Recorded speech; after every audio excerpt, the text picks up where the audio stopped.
Welcome back to Inherited Dawn, a One Piece podcast. We are breaking down chapter 1143, which I am unofficially titling The Thorns of Love. A fitting title for something so cruel. We need to talk about the Knights of God. We finally got a look at their powers, and it is so much worse than I imagined. Worse and just weirder. We are talking mythical Zoans that manifest your dreams into reality. That's the kind of power that rewrites the rules of the world. It's world government level power, and it's being used to torture children. If you want to make sure you're here with us every week as we unpack the full might of the world government's top dogs, go ahead and follow our show on whatever platform you're listening on. It helps us keep the lights on in the research library. Let's get into it.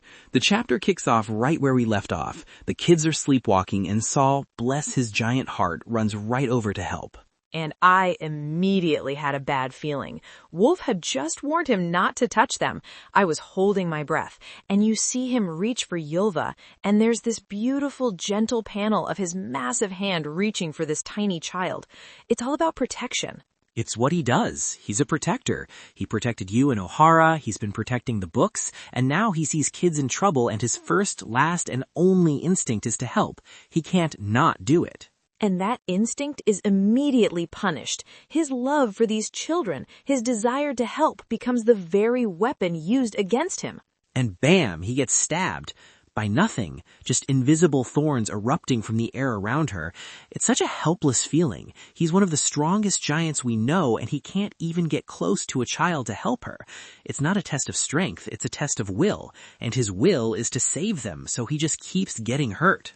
The sound effect is just prickle, which is so understated and horrifying. It's not a grand dramatic stab, it's a quiet, insidious pain. And the way Saul reacts, he's not even angry, he's just confused and hurt. He looks at his hand, covered in his own blood, and you can see the question in his eyes.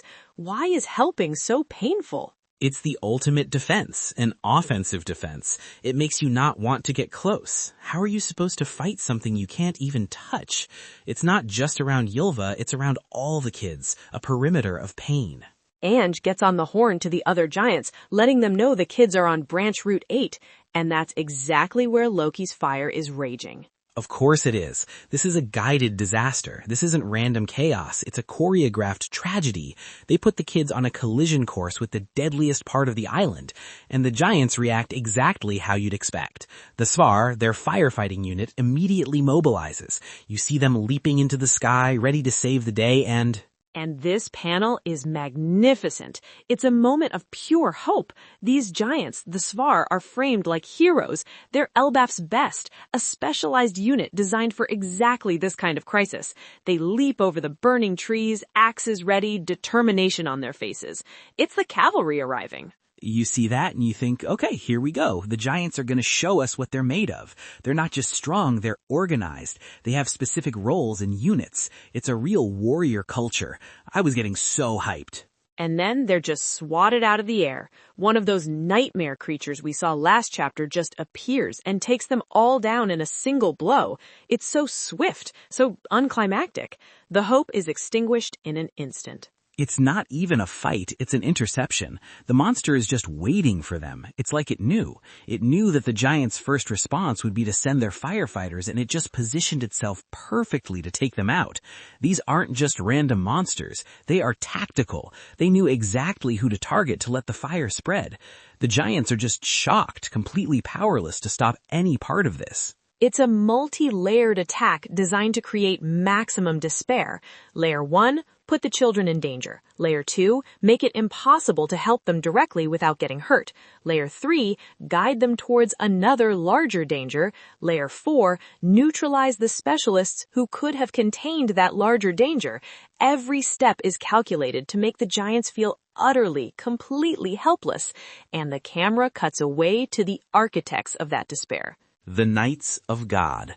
And they're just having a meal, casually watching the world burn while they pass the salt. The dissonance is nauseating. It's one of the most chilling panels Oda has ever drawn. You have this epic tragedy unfolding in the background, fire, monsters, screaming, and in the foreground, it's just a picnic. It's a deliberate choice by Oda to frame them this way. It communicates their psychology more effectively than any monologue could. The suffering of others is their background entertainment. It's not even the main event for them. It's just ambiance.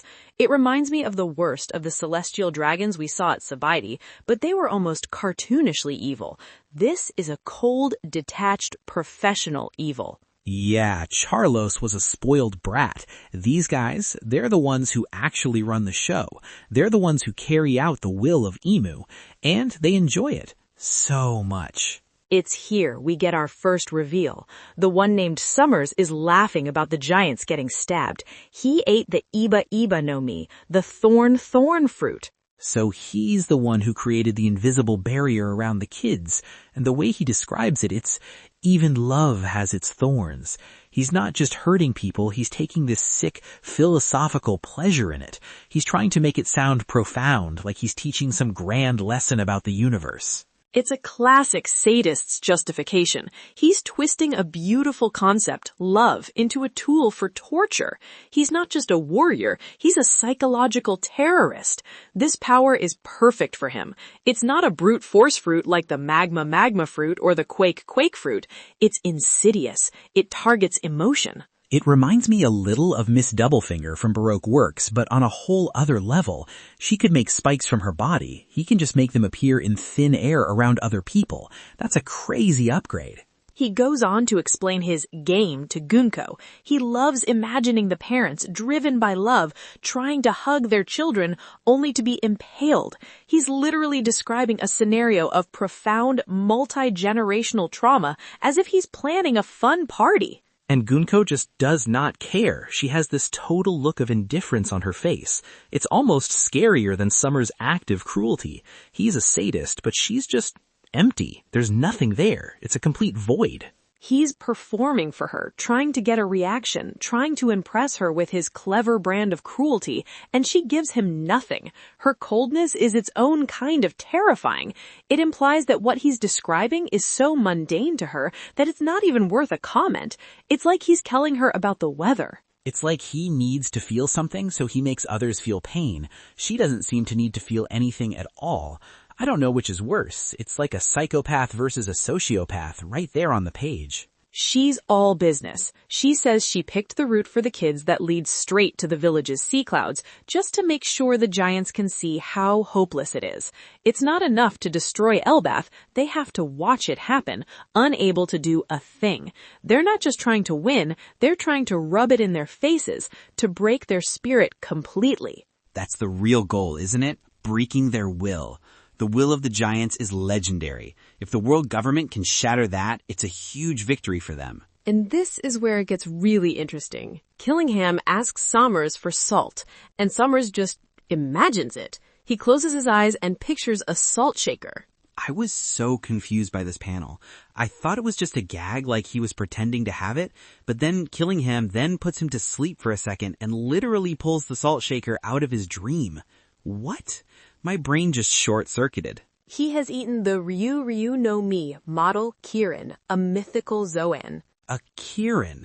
We're talking about a legendary divine beast from cultures all over East Asia. The kind of creature that's supposed to be a symbol of luck and prosperity, a sign of a wise and benevolent ruler. Of course, Oda gives that power to a genocidal holy knight. Of course. The irony is so thick you could build a ship out of it. In mythology, the Kirin is so pure it won't even step on a blade of grass for fear of harming it, and its user is currently orchestrating the mass slaughter of giants and the psychological torture of their children. The subversion is staggering. It's Oda telling us that power is not inherently good or evil, it's about the one who wields it. And its power is to manifest dreams into reality. That's how he's doing it all. He put the children to sleep, and now he's pulling their nightmares out and making them real. Those monsters attacking Elbaph, they are literally the dreams of children. That is so twisted. It's not just a generic monster summoning power, it's a psychological weapon. He's turning the innocence of children into a weapon to destroy their own home.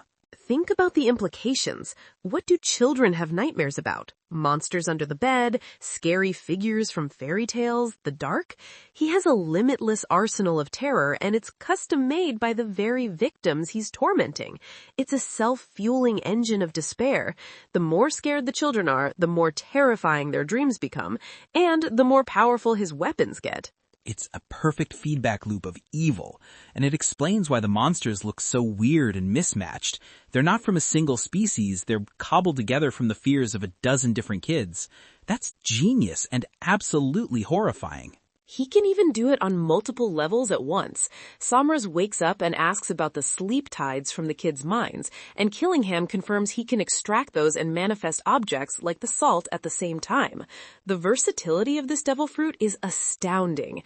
It's not just creation, it's extraction, manifestation, and mental influence all at once. This is easily on the level of a logia, maybe even more dangerous. So their whole plan is just cause chaos, watch the giants despair, and then take one of their boats back to Mary Jawaz. It's a game to them. Sommers is actually complaining that it's too easy. He's bored.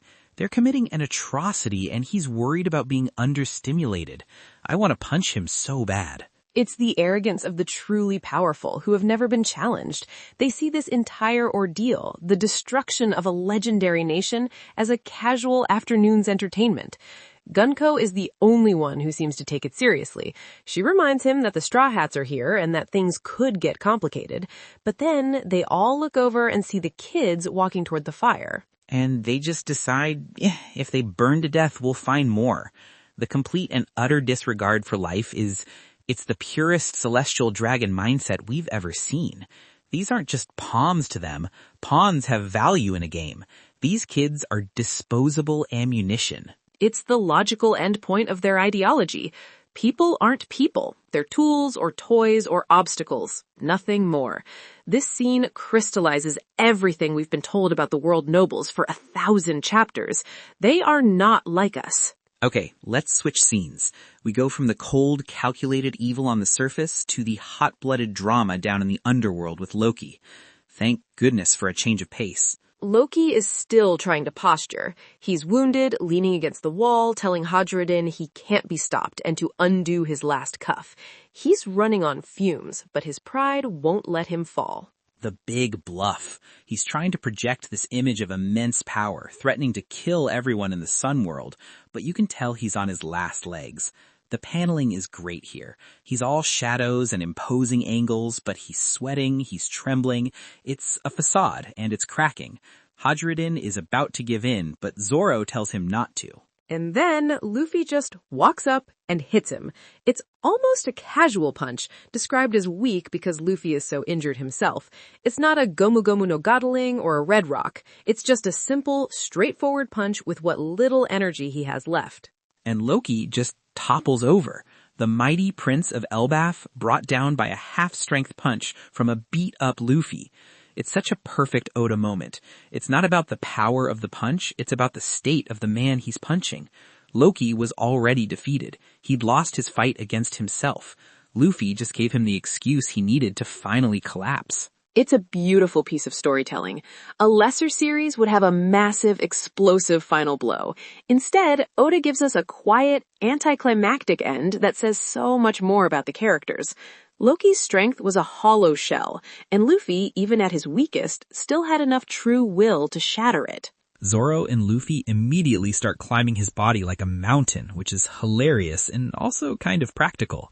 And Zoro, ever the sharp one, figures it out instantly. He says Loki was just bluffing to find a place where he could collapse in secret. He couldn't show weakness in front of his people. That giant pride is everything. It's so powerful that he would rather threaten to commit genocide than admit he was hurt and needed to rest. That's wild. It's a pride that's so strong it becomes a weakness. It forces you to lie, to posture, to isolate yourself. Road, Loki's subordinate, is wondering who could possibly have done this to their prince, completely missing the point that he was already defeated. He's still caught up in the myth of Loki's power. And then we get that quintessential Luffy moment, the moment that defines him. He looks at Hajrudin, who is ready to let Loki die, and just begs him, please don't let him die. After everything Loki's done, after the threats and the tyranny, Luffy's first instinct is still to save him. It gets me every time. He just beat the guy who was keeping his crewmates trapped, who wanted to burn the world, and Luffy's immediate reaction is compassion.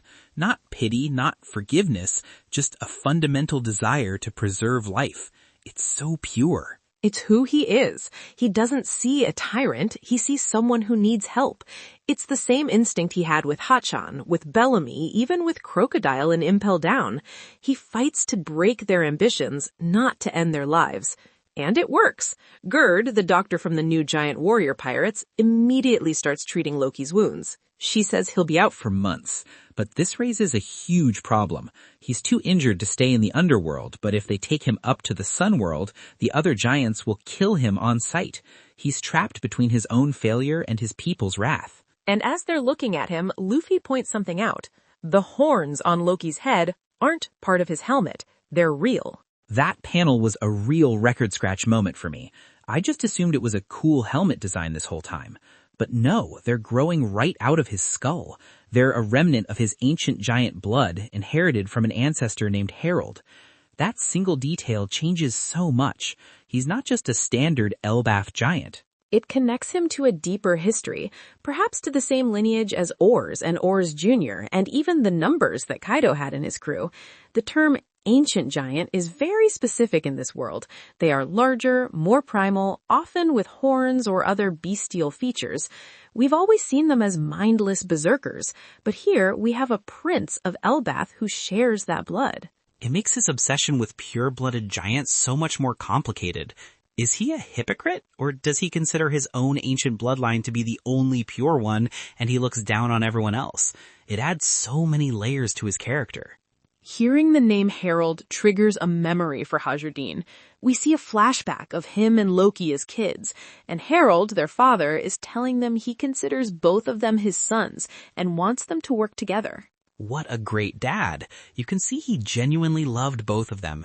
He was the king, and he was trying to bridge the gap between his biological son, Loki, and his adopted son, Hajrudin. He saw their potential together. But even back then, the rift was there. Loki looks down on Hajrudin for being weaker, despite being older, and he insults him for his mixed heritage. The poison was already in the system. Loki's arrogance and prejudice were present even as a child. That's the core of their conflict. Loki's obsession with pure-blooded giant strength versus Hajrudin, who represents a new, more diverse generation. It's old world versus new world embodied in two brothers. And seeing Loki so helpless, remembering that childhood insult, just makes Hajrudin snap. He raises his axe to finish Loki himself, for his parents, for the years of being looked down on, for the division Loki sowed in their kingdom. It's such a raw, emotional moment. You totally understand why he's doing it. This is decades of pain and resentment boiling over. He's been carrying this burden his whole life. But Loki, even half dead on the ground, stops him with just his words. He tells him to stop wallowing in his personal drama and to see the bigger picture. Even on the brink of death, he's still arrogant, still commanding.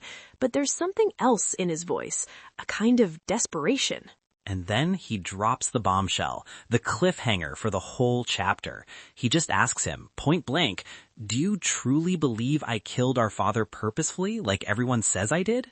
And that's where we end, with the possibility that the foundational story of Elbaph's current conflict, the act of patricide that defined Loki as a villain, might be a complete lie.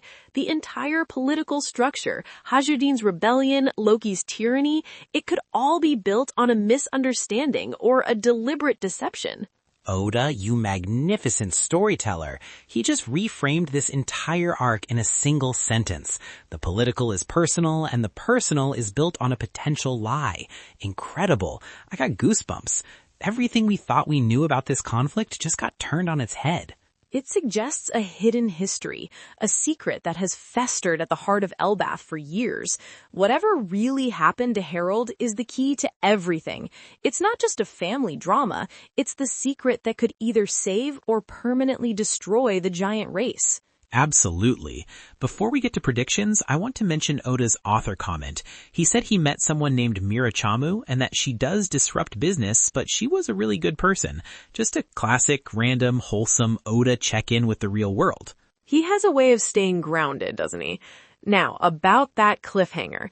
If you have a theory about what really happened to Harold, drop it in the comments below. We read every single one, and we want to know what you think the secret history of Elbaph is.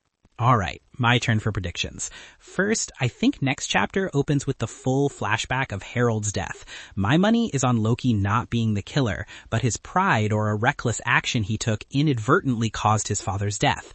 He's been living with that guilt and projecting it as tyranny ever since. He couldn't admit he made a mistake, so he leaned into being the monster everyone thought he was. That feels very plausible. A tragedy misinterpreted as malice. He embraced the villain role because the guilt of being responsible for an accident was too much to bear. That fits his prideful character perfectly. Second prediction. With the Swar unit down, someone else has to deal with that fire. I think this is a moment for Usopp and Nami, specifically Usopp. He sees the kids walking toward the flames and has his big, brave warrior of the sea moment. He'll use his pop greens to create some kind of massive, fast-growing wall of vines to stop the fire in its tracks, protecting the kids and the treasure tree Adam. He'll probably be screaming and crying the whole time, but he'll do it. A classic Usopp moment where his cleverness and unique arsenal save the day when brute force fails. The giant's strength was neutralized, so now it's time for the Straw Hat's ingenuity. I like that. Okay, my turn. Let's hear it. My first prediction is that the Knights of God will notice the Straw Hat's intervention. Gunko said to expect trouble from them. I think she's going to personally step in to deal with it, and I think her opponent will be Sanji. We haven't seen her fight, but her design suggests a focus on kicks. A showdown between the two of them feels inevitable. Her cold, detached cruelty is the antithesis of everything Sanji stands for. The cold, indifferent knight versus the passionate, chivalrous cook. The matchup writes itself. The Ice Queen versus the Prince of Passion. That would be super. My second prediction is about Killingham's power. I don't think the nightmares he's manifesting are random. I believe they are the specific, literal nightmares of the sleeping children. We're going to see a monster appear that is a twisted version of a famous Elbaph fairy tale. This will not only be terrifying, but it will also be a vehicle for Oda to give us more world building and lore about the giants' culture through their own stories. Perhaps Usopp will recognize the creature from the stories he heard as a child. Fighting a twisted version of a fairy tale character, that is dark. That is exactly the kind of thing Oda would do. I can absolutely see that happening. He'd make the giants fight their own folklore. That's messed up. It weaponizes their own culture against them, the ultimate psychological attack. Man, what a chapter. Mythical Zoans, deep-seated family trauma, and psychological warfare. Elbaph is shaping up to be one of the most complex arcs yet. The stakes just keep rising. We'll be back next week to see how it all unfolds.